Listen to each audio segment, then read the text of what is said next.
We are girls, and we're going to talk about girl wrestling.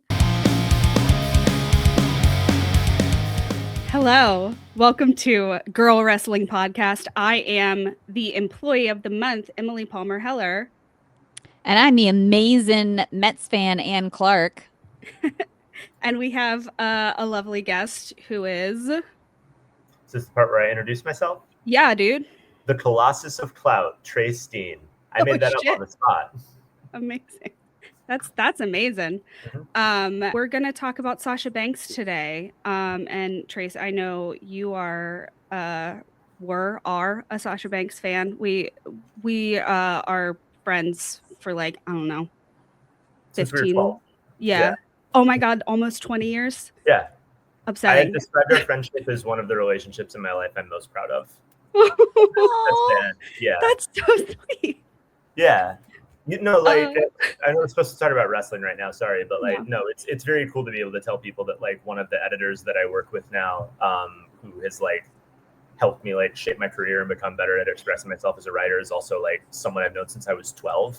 And yeah, just kind of like always been. And are you finding this out for the first time? Did she tee this up at all? I don't think I realized the length and depth of your friendship, which is very beautiful. Yes, it goes way back. So when Emily says that she knows I am/was, it's a Sasha Banks fan, it's because she's seen, I don't know, several years of posts across multiple social media platforms as evidence. It was really like all I talked about for a couple of years there. So yeah, she knows what's up. Yeah, I wasn't going to embarrass you and say how very into Sasha Banks I knew you. I'm on a professional wrestling podcast. I would argue if I were embarrassed about that, I would be too embarrassed to be on a wrestling podcast to begin with. I'm not embarrassed by that at all. Yeah, that was my life for a few years. Great. I don't actually know. How did you get into wrestling? Was it Sasha Banks? It was not Sasha Banks. I would say it was, I mean, generationally, like it just sort of was in the air as we were growing up. I remember the first wrestling segment I ever saw on TV, and I only, after I became a wrestling fan as an adult, realized this is like a really famous segment, but it was like Lita getting married to Kane, and Trish Stratus intervened, and I was probably 7 when this happened. I just like turned on my parents' TV when they like were downstairs cooking dinner and caught this random segment, and I was like, that guy's a demon and he's getting married to this woman, and I don't understand what of this is fake and what isn't. And I just remember, and it perhaps indicates a lot about me as a person, that like at age 7, 8, however old I was, the thing that I remember is Trish Stratus saying to Lita, who again I think was being forced to marry Kane, I even wore white because I knew you couldn't. And I was just like, that feels like a mean thing to say on TV. And now I understand why it's a mean thing to say on TV. But yeah, that really left an impression. And then, no, I would say what really got me into it properly was CM Punk, which was around like 2011. At this point, you know, Taylor's oldest time, like I like saw the pipe bomb. And I was also, I mean, you know this too, Emily, but like I was like a straight edge, like played in punk bands kid. And it was cool that there was a pro wrestler whose whole deal was like, I'm straight edge, and I actually think that means I'm better than you. And I thought that was cool. And yeah, it was just like a pretty slippery slope from there. It really took over my life in like college. That was when I was at the real height of my wrestling fandom. Which is, I think, peak Sasha time, because she is signed. I'm going to look at my notes because I'm guessing, but based on the math I've done when you guys revealed how long you were friends, because I'm old enough that I very quickly do math to find out how young people are. I would say that you were in college around the Divas Revolution, yes? Yeah, it was, the Divas Revolution was 2014, I believe. And I was watching pretty intensely then, because also around then, that's like WrestleMania 30, like Daniel Bryan, a real like, also I mean like Punk left WWE. It's a real like sea change moment in wrestling. And it's funny, like Sasha was so very much like the focal point of it for me, of those couple of years, but really like the thing that elevated wrestling as a whole for me at the time was NXT, which I'll stop talking for a second because I know Emily just pulled up her research, but like NXT at that time was like it was like lightning in a bottle. Like there never has been and never will be anything like that in wrestling again, I don't think. I do want you to talk about that. I am gonna go back to the beginning of Mercedes Vernado is her birth name. She is about our age, Trace. She was born in 1992. Moved around a lot as a kid to find treatment in schools for her brother who has autism, including, I heard her talk about on a podcast going to Eddie Guerrero's tribute show and not knowing that he had died. Yeah. That's so sad. Like, Anne, do you know the story? I've heard it, but I don't know that I know more detail than that. Yeah, so she had won tickets to a Raw taping, was the biggest Eddie Guerrero fan. I think she's like 12, 13 at this point, and she hadn't heard that Eddie Guerrero had died the day before, and was seeing these like RIP Eddie signs, and she was like confused of like, okay, well, the Undertaker's here. Are they like saying that the Undertaker's gonna kill him? And no, he had died, and someone in the crowd had to tell her that he had died, and she had to cry through a Raw taping because her hero died. I mean, a wrestling show, I can't imagine a worse way to learn someone has died than at a wrestling show, because you would literally spend the whole show going, is this true? Yeah. Like, right. What? Right. Obviously, like pre-social media, like you genuinely just might not hear. But also, that was an era when, it's weird that this is, I mean, it's good that this is past, but like that was just an era when like a lot of wrestlers were dying. Like steroid use was still like so rampant in the business. And yeah, in that span, it was, I mean, like, apologies for bringing up a darker subject, but like, yeah, like Chris Benoit, Eddie Guerrero, a lot of older guys, like, so on one hand, it's a tough experience, but also I've seen the Eddie tribute show, and like, if you loved Eddie Guerrero, in a sense, it's also maybe like one of the most important shows you could have shown up to.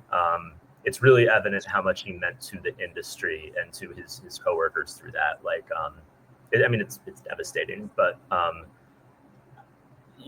if he matters that much to you, especially as like a 12-year-old, there's kind of no better place to be. But yeah, I know that like she's been really vocal about Eddie shaping everything about her approach to pro wrestling, even to this day. I think she might be a little bit quieter about it in AEW just because they can only show so much iconography for copyright reasons. But yeah, that was her like spark moment. I think the first time I heard of Eddie Guerrero was when Sasha was doing one of the like shoulder shakes on the top rope, like in honor of him, and someone explained to me what that was, and I was like, oh, okay, because I didn't start watching wrestling till like 2017, so I had a lot of history to learn. Yeah. So thank you, Sasha. Which is what we're doing on this podcast. We are learning history about Sasha Banks. She settles in Boston. She starts her wrestling career in Boston. Was trained by Ivar, one of the War Raiders, who there was a story that Vince had said, like in a meeting with them where they were deciding on the War Raiders, they're like leaving, and he was like, oh, by the way, one of you is Eric, one of you is Ivar. I don't care which. Love that. That sounds like very Vince McMahon. Yep. So she trained at their Chaotic Wrestling is the name of their promotion. She held their women's championship for 378 days and dropped it when she signed with WWE in 2012 is when she signs with NXT. And she becomes Sasha Banks. So would you have been watching in 2012? 2012, no. I think I might have my years off here, but 2012 might have still been FCW, the developmental territory. And it was also, I mean, it bears noting that, for the longest time, FCW, and even when it was initially rebranded as NXT, was purely developmental. It was like a little rinky-dink, and there was a real gap between the quality of that and whatever was on not even, you know, Raw and SmackDown, but like at the time, like TNA or Ring of Honor. It was weird. It was like you watch it to be like, oh, hey, maybe in like 3 years that person's going to be something. And I think Sasha was a part of a generation of wrestlers who, like,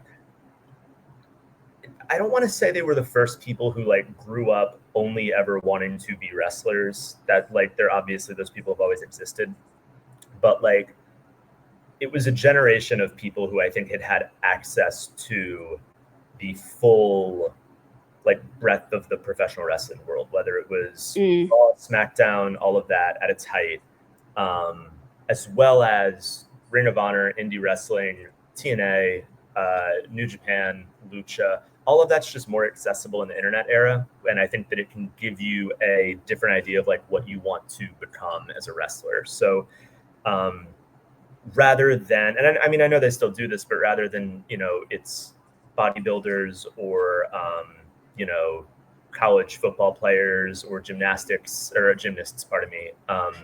These were kids who were like, I have like trained to be a wrestler. I want to be a wrestler, and not just.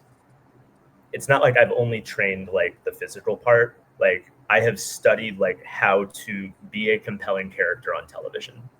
Yeah. And yeah, what you end up with there is like it's a couple years later, but you end up with, you know, performers like Sasha who had come up through like, I would say like the true indie circuit where, you know, the Fed that was owned by the War Raiders isn't quite the same as wrestling for Ring of Honor, but like that's when Sami Zayn shows up. That's when like guys like Adrian Neville, like guys who were like were in, whether it's like PWG out west, Ring of Honor, they start showing up, and that's a little bit.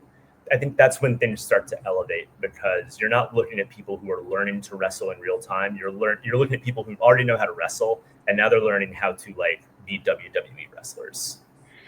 Yeah, it's less learning how to wrestle and more relearning how to perform in a television show about wrestling. Yes. Yeah. Yeah, we did Bailey last week. So her, you know, Perfect. she's very, her whole thing is she grew up loving this shit. Yeah. And to your point, like I feel like also they would have been the first generation for whom wrestling was like cool and like a thing that you like, it like ruled in like a way that I feel like past generations it was more of just like a grift. It's also like, this is the generation of people who like were 12 when Stone Cold was headlining WrestleMania. That's different than growing up when Hulk Hogan is headlining WrestleMania. Right. You have a very different look at like what you can do on television as a pro wrestler. Yeah. And then, you know, The Rock became the biggest movie star in the world. Heard of him? Yeah. Yeah, I thought you might. Sasha debuts in NXT in 2012. She quickly forms a duo with Summer Rae, who I know about only through watching Total Divas.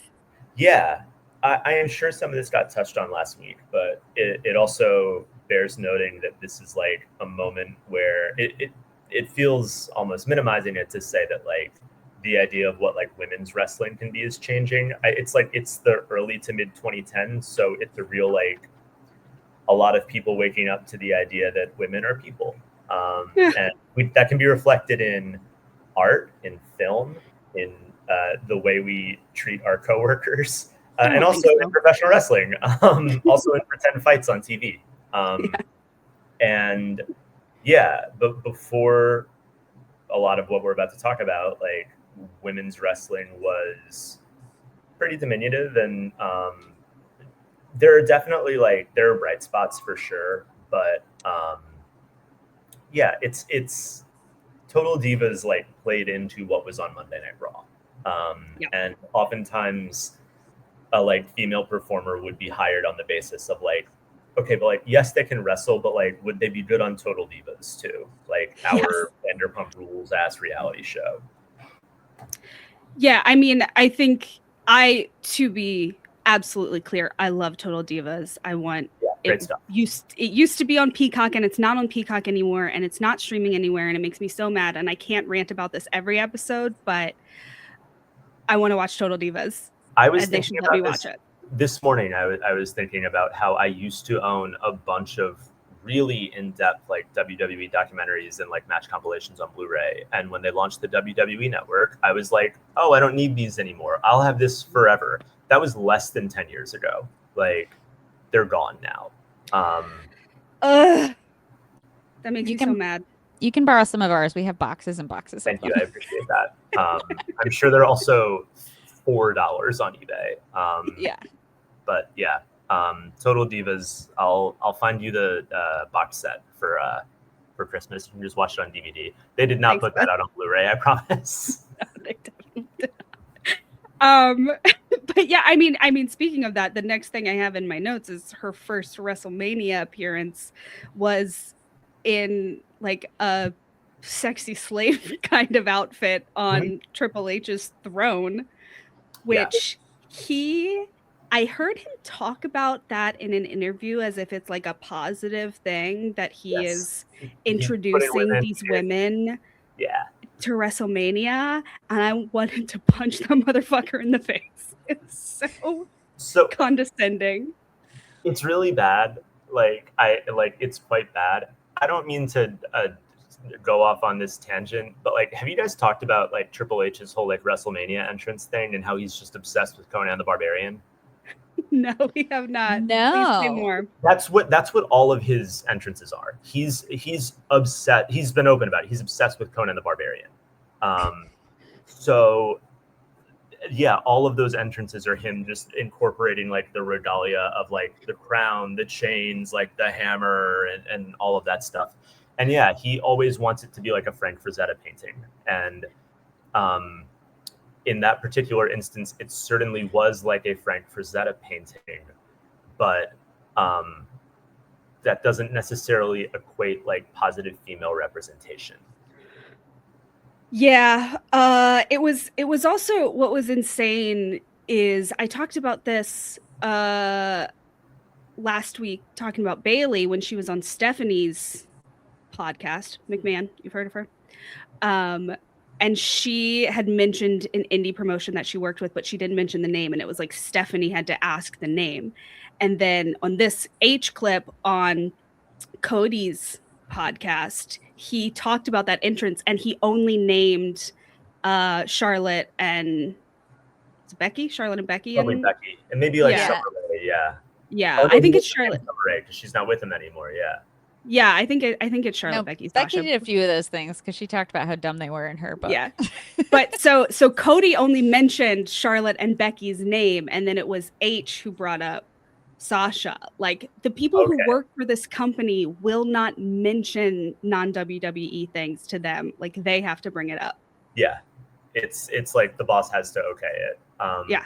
We'll get into it, but like obviously the circumstances surrounding Sasha leaving WWE are still like fairly acrimonious.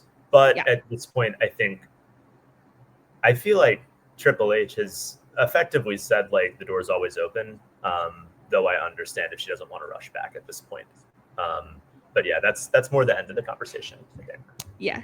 Well, we kicked off this mini Four Horsewomen series because Mercedes Moné, as she is now known in AEW, keeps actively recruiting Bailey to AEW. And whether that is or is not just a way for her to help her friend make a little bit more money in her contract negotiations, either way, I think it's delightful. Yeah, that's unequivocally like a good thing. Just like competitive balance. But again, further down in the conversation. But yeah, that's her WrestleMania debut. It's insane. Yeah. Yep. So we are kind of gonna speed through her NXT career, but because we did cover her Bailey match last time when we talked about Bailey, but I do want to hear your thoughts on this era of NXT, and especially for women. I will try to keep it briefer, or at least take an approach to talking about it that I know wasn't on the podcast last week, because it's my personal experience, and I wasn't on the episode last week, which I found rude, but I understand that. Sorry. Yeah, no, it was that was a really exciting time, because, as we said, like it's an influx of, I feel bad putting it this way, but like real wrestlers. And that is also when Triple H is in charge of NXT, and he was booking the hell out of that show. It was so well done, so well paced, long form storytelling, real match time. Like, headliners at NXT Takeover would, I mean, even headliners on like weekly NXT shows would go like 20 minutes. Like it was real matches.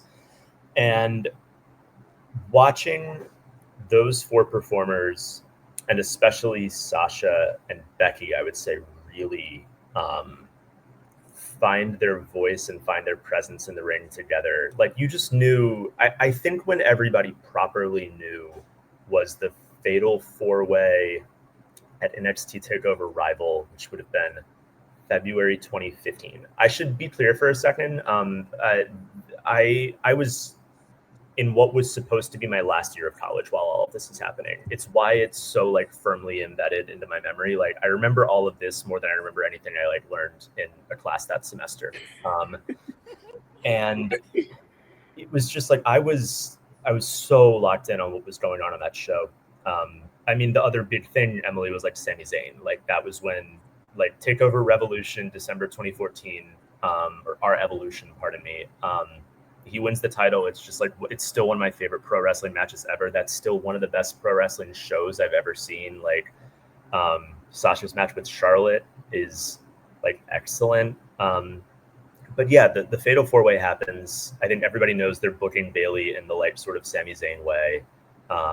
And I was just really compelled by Sasha because of the three. She's the out and out like shit heel. And there were a couple like contributing factors to it. I really liked her work in the ring. I remember at the time too, like the NXT crowds, their big chant was like Sasha's Ratchet. And I remember thinking at the time, it's woke 1.0, but I don't think I'm wrong. I was like, that's kind of racist, right? She's like the one black woman on the show, and you're chanting like Sasha's Ratchet. And I was like, fuck y'all. Like, that's like I'm on her side now. And she also, it has to be said, because this really did play a part. All of the pro wrestlers had on WWE's roster had like official WWE branded Twitters. Sasha had a personal Tumblr. It was not like a Finsta. It's not like she tried to hide it, but like she had a Tumblr that was like not like WWE did not have anything to do with what she posted on it. And I followed it, and it became clear that she was just like really into like anime and Star Wars and like pro wrestling, and she would just talk about that, and then like interior design. It was like very easy to just chit chat with Sasha Banks on Tumblr those days. And yeah, I love that. Like, it's obviously like it within a year that had pretty much gone away, but like, I don't know, you're like, 22 years old or whatever, and like a wrestler you like is posting about Naruto or something on Tumblr and like talking to people about it. Like, that's cool. I like her more than Sasha or Bayley for that. But yeah, she put on my favorite Sasha Banks match is still, I don't remember the name of the takeover. It's this one that sort of got like memory hold because it's between Brooklyn and Rival. It was in May. It's her and Becky Lynch. The first time Becky Lynch comes out with orange hair and the steampunk gimmick. And just like I watched people become Becky Lynch fans in real time through that match. It's just like a real like knockdown, drag out brawl. And that's how I became a big Becky fan too. I've never seen. Maybe the closest point of reference I can give is the Mask for Mask El Grande Americano match a few weeks ago, where you watch people become Chad Gable fans in real time. Yeah. Like that. Like, by the end of the match, people were just like, "Oh, Becky." I remember like Becky left last, and the crowd was like cheering for her. You could see her crying because like that had just never happened. She hadn't found the gimmick and the performance that would make her stick in their minds. yeah, it kind of got memory hold because a few months later was Sasha Bailey at Takeover Brooklyn, which is probably one of the most important pro wrestling matches of all time in hindsight. Yeah. But yeah, I was big on the Becky Lynch match. The big memory I have from that era it's twofold. It's one, it's right after I thought I graduated college. Long story. I like walked at I like thought I was getting my diploma. I walked at VCU, and I had a couple weeks left before like proper work started for the summer. And I asked my friend Casey, who was at VCU with me and also obsessed with wrestling, if she wanted to drive down to Florida one day for an NXT house show, because this was a time when like it had become really clear that all of these performers were about to get called up to the main roster at this point. Kevin Owens is there, Finn Balor's there, Hideo Itami was injured, but like it's just very much like these guys are about to be on Monday Night Raw. And at the time, NXT is still doing shows in like 200 capacity community centers in the middle of nowhere in Florida. So we drove down in a straight like 14-hour stretch, something that I physically could not do anymore. I do miss being 22 for some reasons. To Citrus Springs, Florida. It was truly like a community center with barely any air conditioning, and a few hundred people in there. I bought the best seats in the house, which were second row. I think they cost $40. And I had, through Tumblr, let Sasha know that I was going to drive down for it. And she ended up being the like autograph signing if you showed up early. And she like saw me, immediately started in character, like giving me shit for like not wearing her shirt down or something. I think it was that I wasn't wearing her shirt. And also it's funny, the other two guys on there were FTR, who at the time had like not really been on TV, but in hindsight, I'm like, oh, those guys are cool. And then we like met the whole roster after the show. I remember like at one point Baron Corbin was like walking me around being like, these guys just drove from Virginia for this. Like, it was the coolest. Like it's one of like my favorite memories ever. And also, again, I like look back and I'm like, I have this like cardboard poster I made for Sasha Banks at that show that is signed by like, at this point, a bunch of the most famous wrestlers in the world. It's like Becky Lynch, Charlotte, Sasha, Finn Balor, like everybody signed it. Like it's one of my most cherished memories. And then later in the summer, I went to California for the first time for a week with my best friend Stuart, who Emily also met when we were 12. And I flew home. It was a Monday night, and when I landed, I saw the like Twitter alert that Sasha, Bailey, Becky, and Charlotte had all just debuted on Monday Night Raw, and I was just like, "Oh wow, they did it!" And also, wow, we really did do that. Probably the last time we ever would have been able to do it. And yeah, from there, like the four horsewomen, like proper main roster takeover began. Okay, so it was the Women's Revolution, 2015. Yeah, summer 2015. Yeah. Summer 2015. Yeah. But so Sasha's the only heel that comes up in this Women's Revolution, and she gets to have a lot of fun with that. Yes, she did. Yeah. That first year or so where she once, I guess Paige probably would, no, Nikki Bella was the champion when they got called up, I think. And yep. Yeah, once the belt made its way to Charlotte, and they just had, I seem to remember it was like a 3 or 4 month period where 3 or 4 times they sort of just swapped the title between Charlotte and Sasha. I think it was like Charlotte kept winning at pay-per-views and Sasha kept winning on like matches on Raw. But by the end of the first year, they were both 3-time women's champions. Amazing. Yeah. It was, like I said, like a really special thing to watch. And also at that point, you feel this way with a lot of NXT wrestlers from then, but like, it's like being able to say, like, I don't know, you saw the Strokes play at like a nightclub in 1999 with 12 people. I was like, I drove 14 hours to Florida to see her wrestle in a community center. And now she is like, you know, doing like marquee matches at WrestleMania for the women's title. Yeah. Especially Sasha, when she comes up to the main roster, she is like setting so many like first woman to do blank. Like she is I have a whole list. I'll run through it at the end of the episode, but like a couple months into her run, she is in the first Iron Woman match in WWE. She and Bailey are the first women's tag champions. There's some more that I'll run through the whole list at the end, but the match that I watched in preparation for this episode was her first actual WrestleMania match, triple threat for retiring the Divas belt and creating the WWE Women's Championship. Very good match. Charlotte wins that, right? Charlotte, Charlotte taps out Becky. Right. It's WrestleMania 32. 32. That was one, yeah. Okay. I remember that match, yeah. Yeah. Charlotte comes out with the Divas belt on, with her dad holding her robe, because of course. And this is also a match where Becky knocks Ric Flair over, jumping out of the ring. Cool guy who never did anything wrong ever, probably. Yeah, of course. Normal man. Normal man. Yep. I will say we'll do Becky, I don't know, next week or 2 weeks from now. That's the one. Becky's my favorite of these ladies. I'm very excited for that one. But in her book, she is not very rude about very many people. She doesn't have the most flattering things to say about Mr. Ric Flair. They've got beef, yeah. It is. I'll do my 10 seconds on Becky and what you just said now, since I won't be on that episode.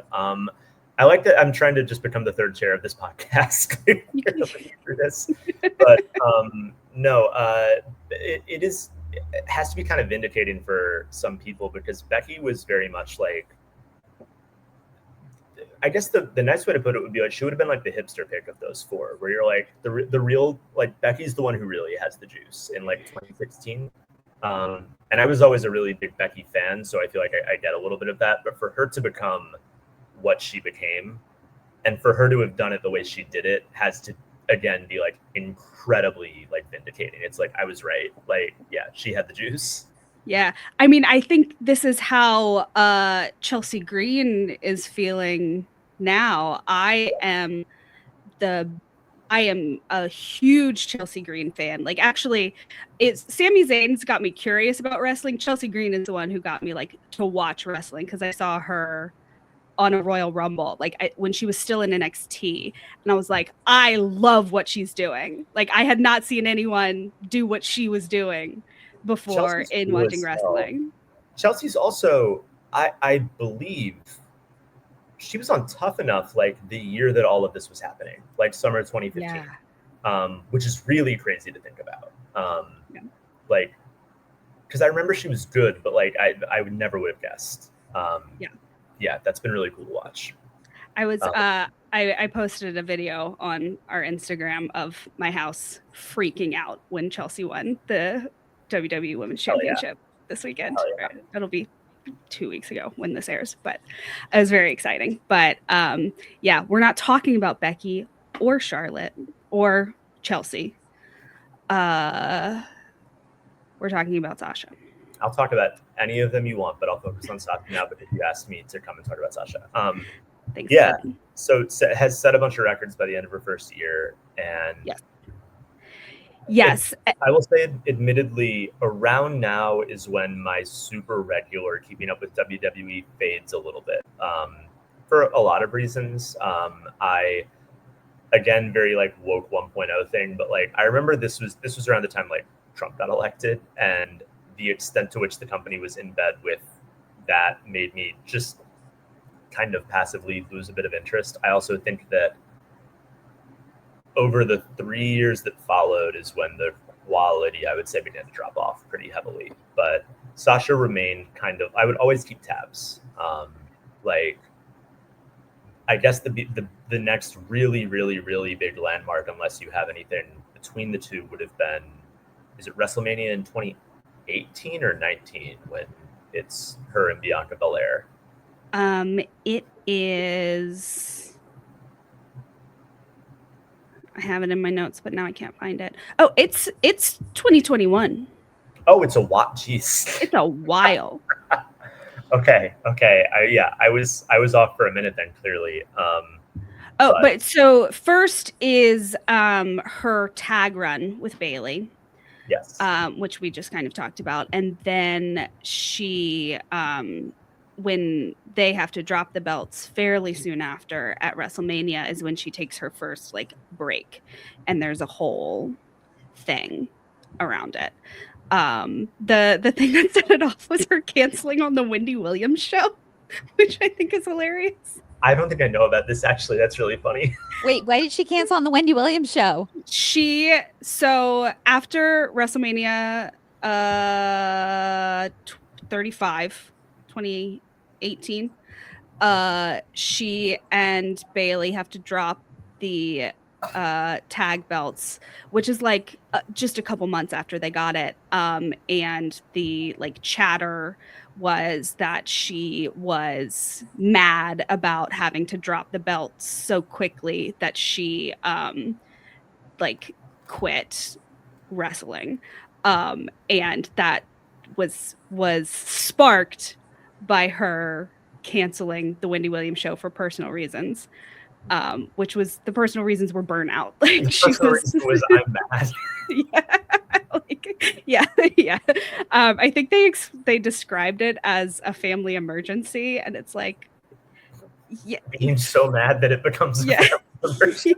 Yes, I have to go talk to my mom about that. I have to go talk to my mom about how mad I am. Listen. We've all canceled on the Wendy Williams show a few times. Like, it happens. I don't think it's a reflection of character. I was supposed to be on today, but I canceled for personal reasons, which was I had to record this podcast. Oh, see, yeah. I've never been asked to be on the Wendy Williams show, so I've never had if you get the chance, I do highly recommend canceling for personal reasons. Okay. So yeah, people were really mad at her about this for just taking a break. They're gonna get really mad at her a little bit later. Yeah, wrestling fans famously like normal, measured, empathetic, functional adult brain humans. Especially when it comes to like decisions women make. And that's just with pro wrestling. That doesn't extend outside of the ring. No, I actually do think it's worth saying that like because it does happen a couple times, like, you know, it probably is worth noting that CM Punk did what Sasha Banks goes on to do and has certainly become divisive for it, but ultimately it only fueled his legend. And I do think that her frustrations do kind of parallel his, which is, you know, the era that Sasha takes her first break in after dropping the titles, that's a really stacked roster. There is a lot of competition, a lot of really good performers. It's not quite like in 2014 where, you know, Punk, Daniel Bryan, and one or two other guys are just like so clearly several cuts above the rest. But, and I am a little biased, but like especially pre Becky Lynch becoming the man, like it's like Sasha and Charlotte, and they maybe like 2 or 3 steps below, and then Bailey, and then everyone else. Like, she really was operating at like a level a lot of wrestlers weren't at the time. I don't begrudge anyone for knowing their worth, especially in a company and industry that I think really thrives on convincing people otherwise. So, hey, take a break. Cancel on Wendy Williams. Like, I'll be ready.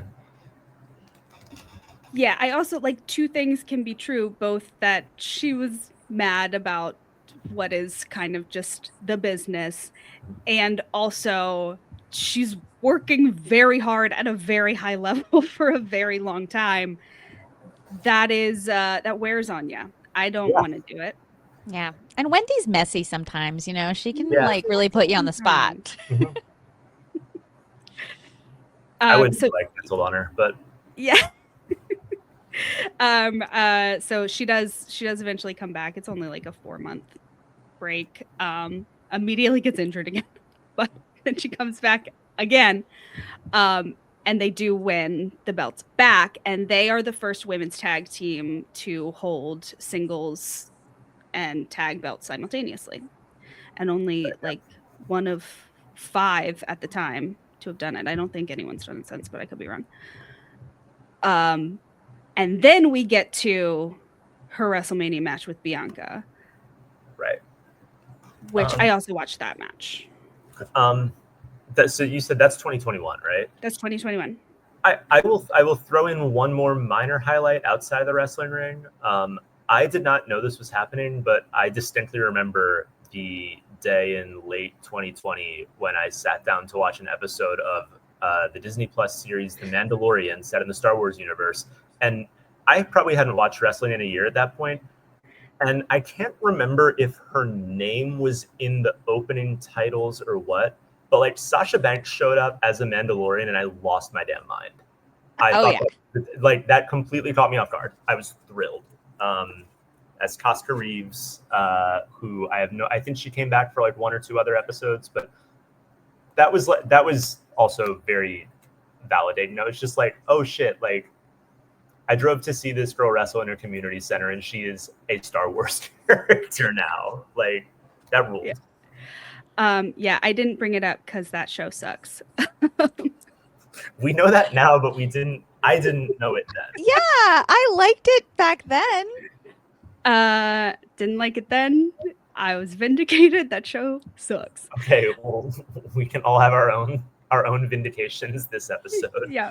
Emily's making a big heel turn right now. I'm very I would argue that dunking on the Mandalorian in 2026 is not just a face turn, but perhaps like it's like a moral imperative. I mean, it is a little bit John Cena cheap. Whatever cheap face work is, not cheap heat. I guess it's still heat. When he like shows up in Minnesota and is like, "Let's go Vikings" or something. Yes. Yeah. WrestleMania match against Bianca, which is the first WrestleMania main event between 2 black wrestlers. Yep. That's crazy. Yeah, this company sucks. Yeah, they're evil. Yeah. Bad dude. Yeah. I mean, it's a really great match. It's an incredible match. That was really special. That's also at this point, post Bianca Belair rules. She just had her baby. I just saw online. Wow. Very cute, those two. Do they have a Total Divas-esque reality show? Am I making that up? They do. They do. I think it's on Hulu. I should watch that. That sounds lovely. Oh yeah, they've done that with a couple of the couples, haven't they? Ms. and Mrs. Yes. Yeah. Yep. I watched real quick because I have nowhere else in my life to express this thought. I watched Mortal Kombat 2 like 2 nights ago for the first time. Johnny Cage should have been the Miz. Miz would have crushed that role. Also might have made that movie like mildly watchable. But anyway, Sasha Banks. I don't want to keep harping on stuff that happened in the recent past because this will be like 2 weeks later that we're putting this up. But if SummerSlam SpawnCon was so bad, Cody Rhodes came out in his dumbass skull helmet with the hair from Street Fighter. Shut up. It was awful. It was humiliating. That's so bad, dude. That sucks. And he had like full Street Fighter like font, his name in the Street Fighter font on his camo pants. It sucked. And like that match was really good, but I could not enjoy it because of the taste of Street Fighter dick in my mouth. Like it was disgusting. I went to an AEW show that was shortly after Cody getting beat up after WrestleMania. Like he didn't finish the story and got horribly beat up by, I think Brock Lesnar beat him up after that. Yeah. And I went to an AEW show and there was a guy holding a sign that just said LMAO Cody. And it was like, he was sitting right by an AEW sign. and I took a picture of it. And it's always in my head when people tell me stuff like that. Like, for instance, Street Fighter hair, it makes me want to post LMAO Cody. LMAO Cody is pretty LMAO Cody. universal. Yeah. Yeah. As Brian made this joke, but he's not here, so I'm stealing it. It is the most humiliating thing a Rhodes has ever worn in the ring. That's tough. That's really tough. Because like, this is not the time for me to go on my like Cody tirade, so I won't in full. But like, I've always thought that guy was kind of corny and sucks. And like, again, big podcast for vindication. I was, because the thing is, the is it Guile from Street Fighter? Is that how you pronounce it? Guile, yeah. That costume, that was for sure like kind of his idea, because he's really big on like, I design all my own costumes, and I'm like, yeah, I know, buddy. Like, I can tell. We've seen your neck tattoo. We know. It genuinely, my pick for the worst tattoo I've ever seen in my life. Like, I talk about this constantly. It's like, really it's hard to believe it exists. You have to see it. For it to be, for his first tattoo to be so tasteful and understated and like emotionally driven, and for that to be his second and I believe final tattoo. Guys, you can say what you want about Cody Rhodes, but he did solve racism. He did end racism. He did end racism. Many such cases, many people were saying this. I was gonna say, I didn't hear about that, but okay. Oh, he implied in a promo that he ended racism because he has a black wife. Oh yeah, okay, yeah. Right, yeah, that's all it takes. That's all it takes. I will never stop bringing that up. It is really funny. It's really funny. LMAO Cody. Cody Raheem Rhodes.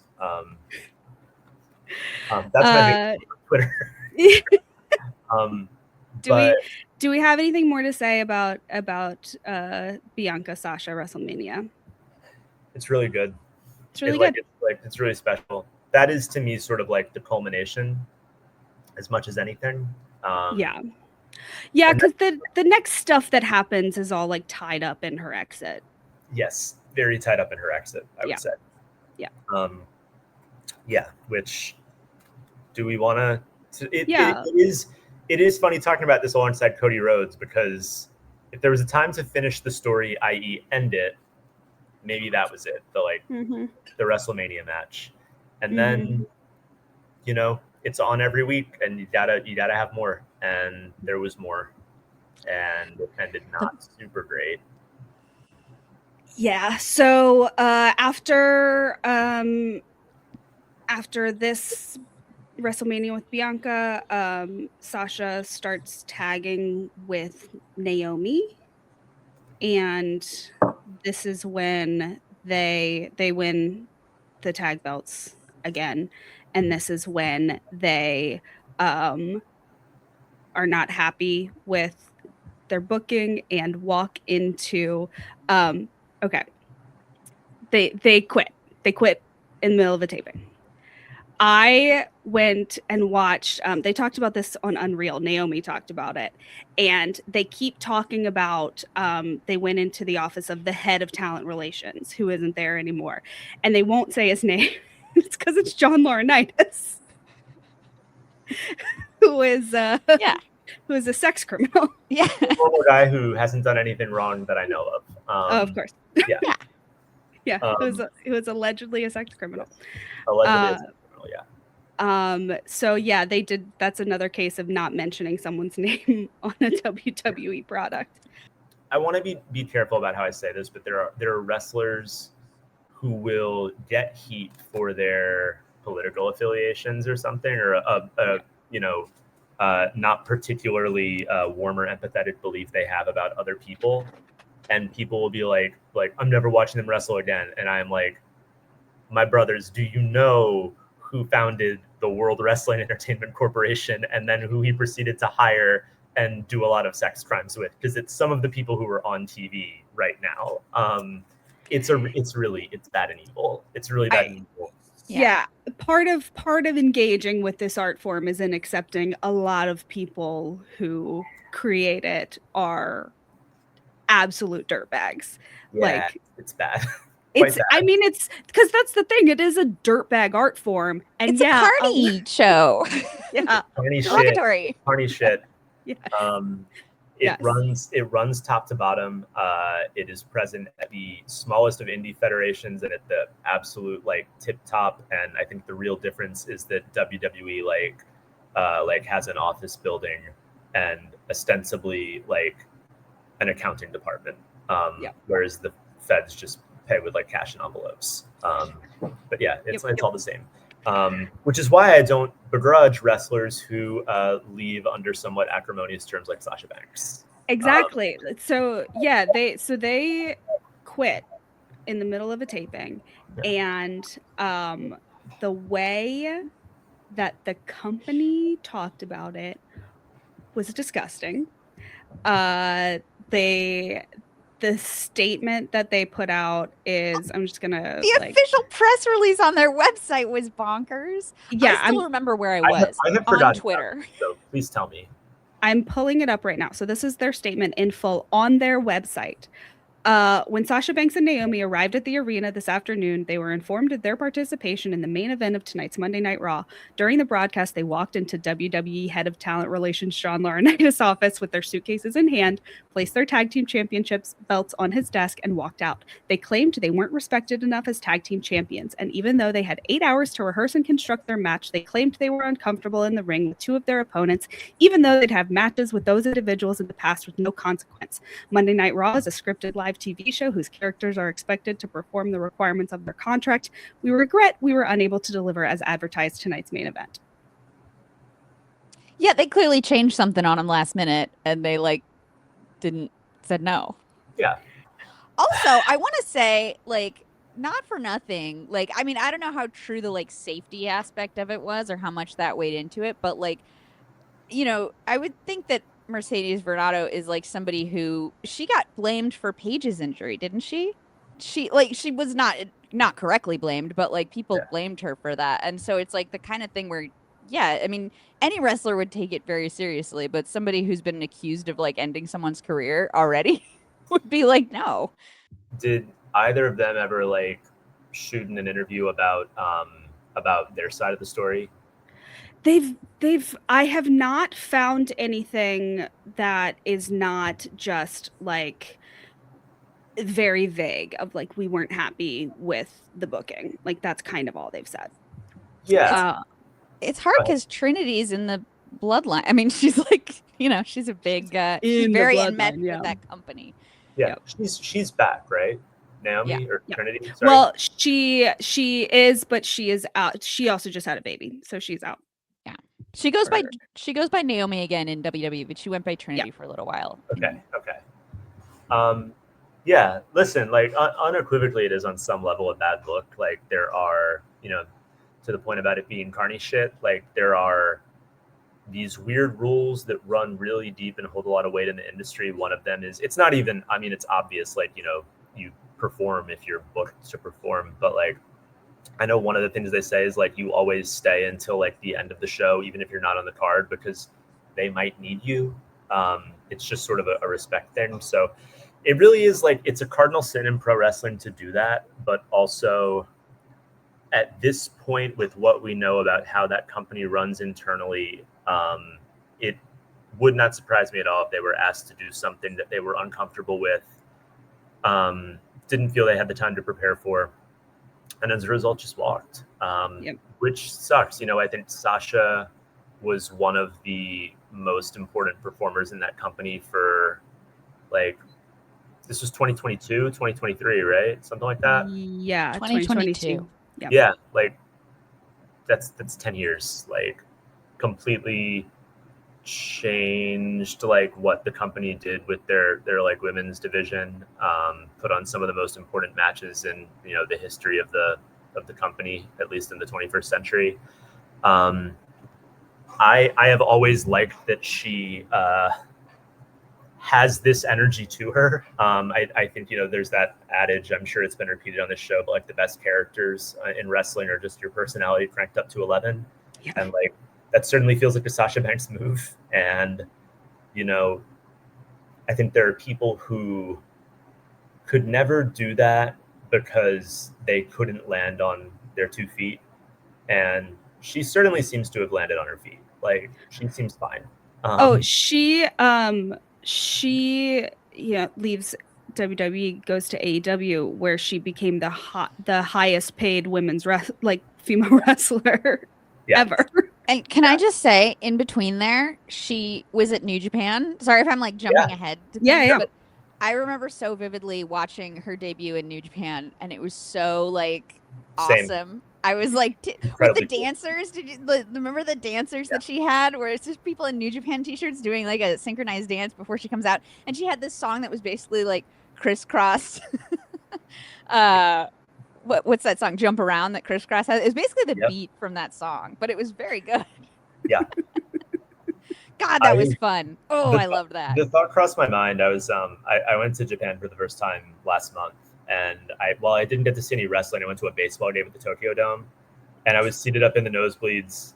One of the coolest things I've ever done. Like, it's cooler than both minor league and major league baseball in America. But also, I was just looking around. That place is huge, and I was like, holy shit, like, Mercedes Moné debuted here. That's crazy. Like, I was just like, this is where all the wrestling happens. Oh, same. I went to Japan last year, and we did see some wrestling, but we went to the Tokyo Dome for a baseball game too, and it's just wild. Japanese baseball is the coolest thing I've ever seen. I really want to go back just to see that. Like,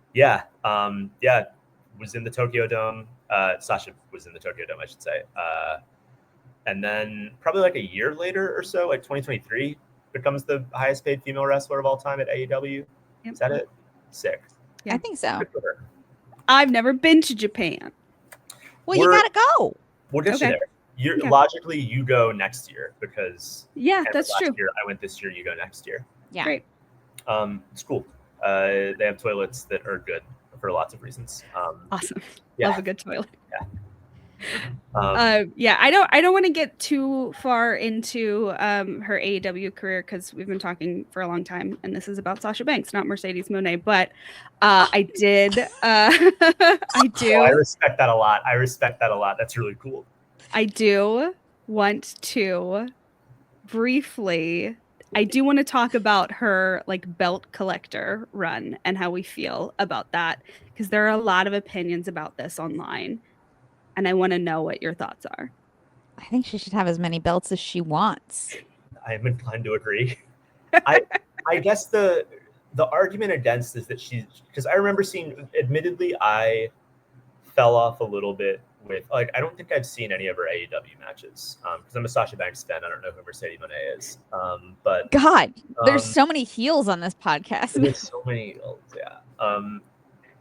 Belt collector, she just had like a dozen titles from different federations, and the argument against is that she just like can't possibly defend all of them, right? The argument against is that it is not doing any favors for these indie promotions that she just comes and takes the belt and leaves and doesn't perform on the shows, and it's not good promotion for the shows. But it's up to them that they gave her the belt. Yeah. I agree. I agree. It's crazy. That's dumb baby shit, to be honest. Yeah. Well, I think it's from like the carny shit of like expecting the marketing of pro wrestling to be the show. And it's like, no, if you don't need people to come see your show with Mercedes Moné on it. You need people to see Mercedes Moné with your belt on TikTok. That really is it. And it feels very like old school, like territorial wrestling, where there would be like, there's like, I'm not, somebody will comment on this and say I'm getting it wrong, but like, you'll have the territories, but there is like the champ.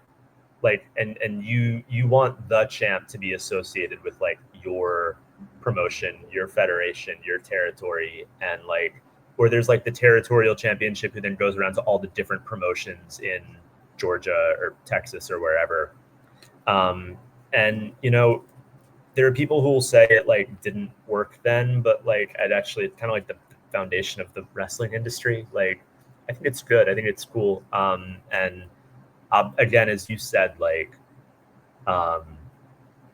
it's the decision of the federations to put those belts on her. No, excuse me, she won the belts fair and square. Wrestling is real. But like, yeah, like I don't see if there's a downside. They just strip her of the title or have her lose, like, or say she can't defend it. I mean, it is giving her the belt is 2 guaranteed appearances, right? Like, because she'll come drop it. Yeah. But I also think she is just one of the loudest voices in the in banging the drum of WWE is not the only game in town. Yeah. And I think by doing that, but like, look at, I think it was like 13 at the most, like 13 belts. Like, these are all the other wrestling promotions that there are. It's not just WWE, and that's good for everybody.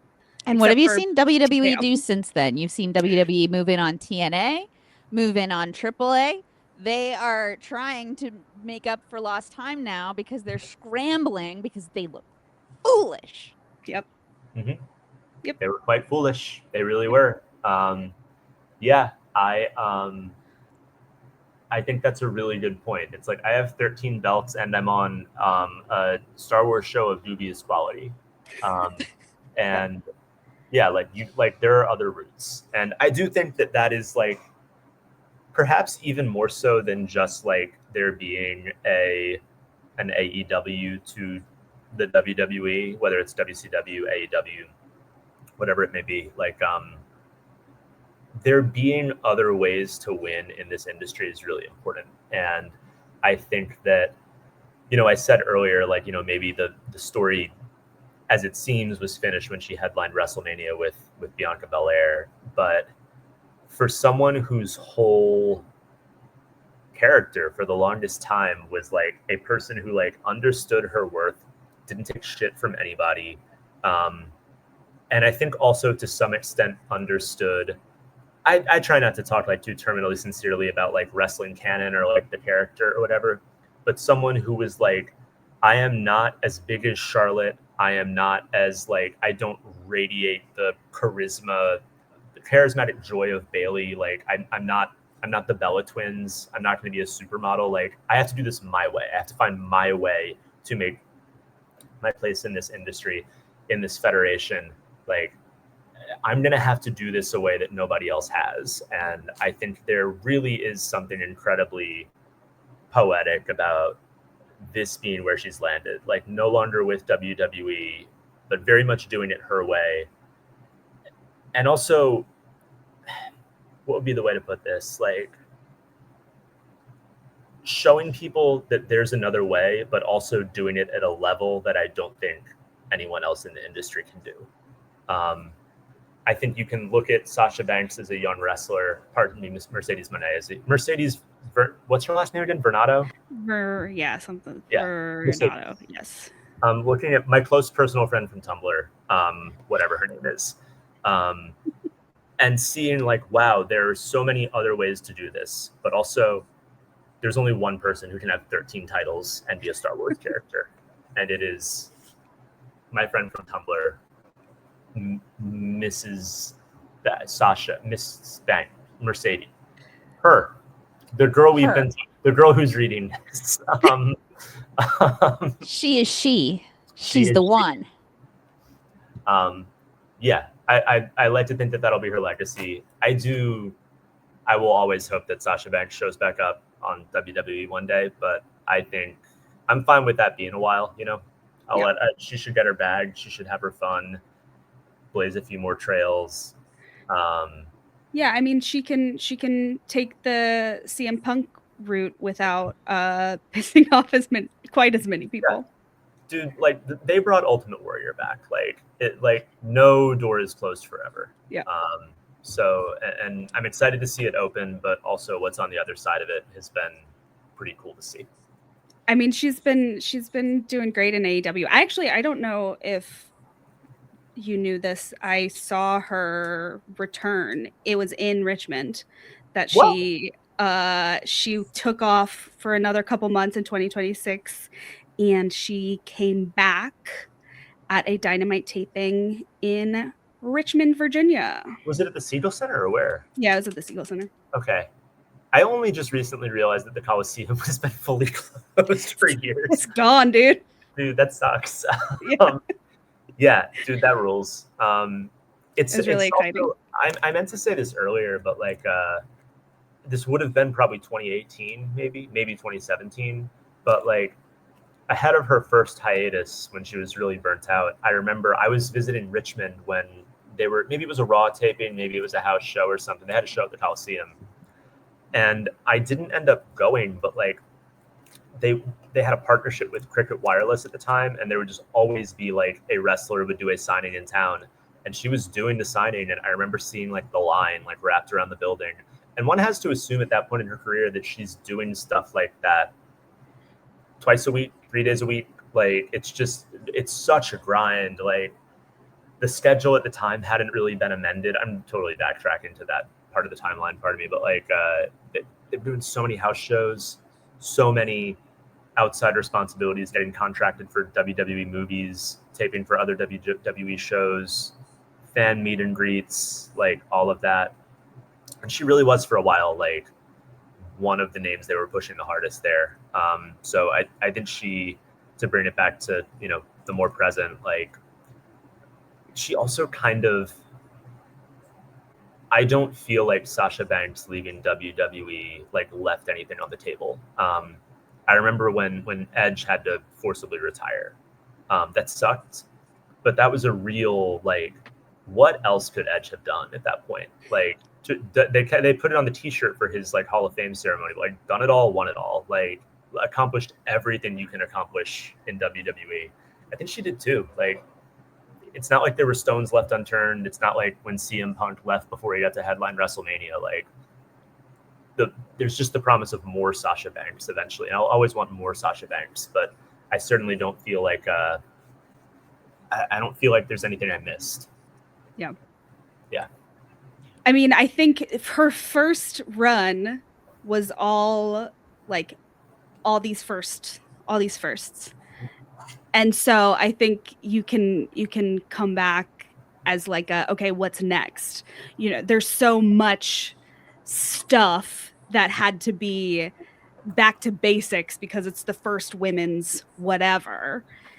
And then to just come back and just get to be like, no, that was a kick-ass match would be really cool.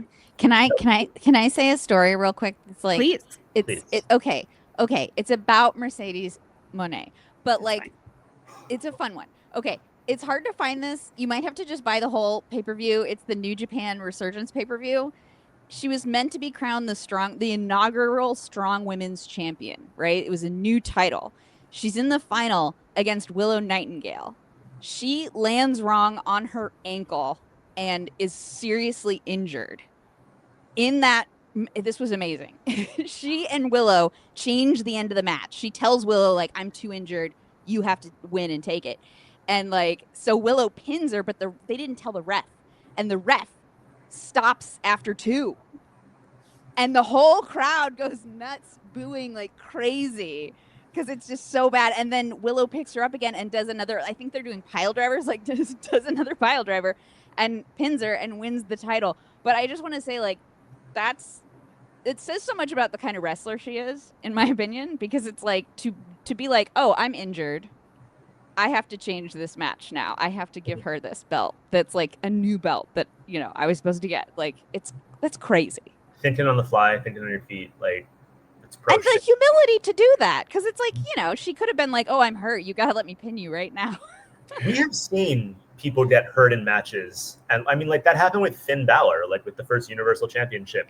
Won it, was injured in the match, and relinquished it like the next day on Raw. Immediately, yeah. And I don't mean to speak ill of Finn Balor. Maybe I do, I don't know, but like, no, to have the wherewithal to say in the middle of the match, like, hey, it's gotta be you. I don't see a point in taking this, and especially was that during or before the belt collector era? I believe it was before. Okay.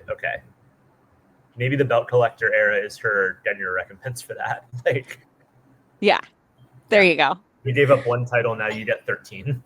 And she is gonna fight Willow at All In a few weeks. So I'm gonna watch. I'm gonna purchase that pay-per-view event. or I'll yeah. watch that. I will not be purchasing it. I will be finding a stream, maybe a legal one. I won't say illegal on a podcast because then I will be arrested for crimes. But yeah, no one on this podcast ever does any crimes. No one. Nor have I ever, nor would I, especially pertaining to the theft of a professional wrestling stream. Yeah, no, I live in the UK, just FYI. Netflix is asking. If Ted Sarandos is listening, I live in the UK. Okay, I am going to run through all of Sasha Banks / Mercedes Moné. There are some Mercedes in there. Sasha Banks / Mercedes Moné firsts. She is in the first women's main event for NXT TakeOver. She is in the first Iron Woman match in WWE. She is in the first, second, and third women's Hell in a Cell match, and there have only been 4. That first Hell in a Cell was also the first women's main event of a pay-per-view in WWE. She was in the first women's gauntlet match. She was in the first women's match in Abu Dhabi. She was the first entrance in the first women's Rumble. She was in the first women's Elimination Chamber. She was in the first Evolution, the first all women's pay-per-view. She was the first women's tag team champs with Bayley. She and Bayley were also the first women tag team champs to hold singles titles at the same time. It was the first WrestleMania main event between 2 black wrestlers, not black women, black wrestlers. She was the first wrestler to hold 11 concurrent singles titles. It got up to 13 by the end of her reign. She was in the first women's Blood and Guts match on AEW, and she was the first 2-time Owen Hart Cup winner. That's even hearing you say all of that, I'm like, damn, she really is like one of the best to ever do this. Like one of the most important wrestlers of the century. Yep. That's so crazy. Wild. Yeah. That rips. Damn, that's my girl. I love her. Well, I think we can end on damn, that's my girl. I love her. Damn, that's my girl. I love her. And you can see her Sunday, August 30th on AEW's All In. AEW's All In. Where is that this year? Is that the one that's at Wembley? It's at Wembley. Yeah, it's in London. Yep. Man. I'm trying to do the math, and this will be up before that. So yeah, good. Yeah. Watch it.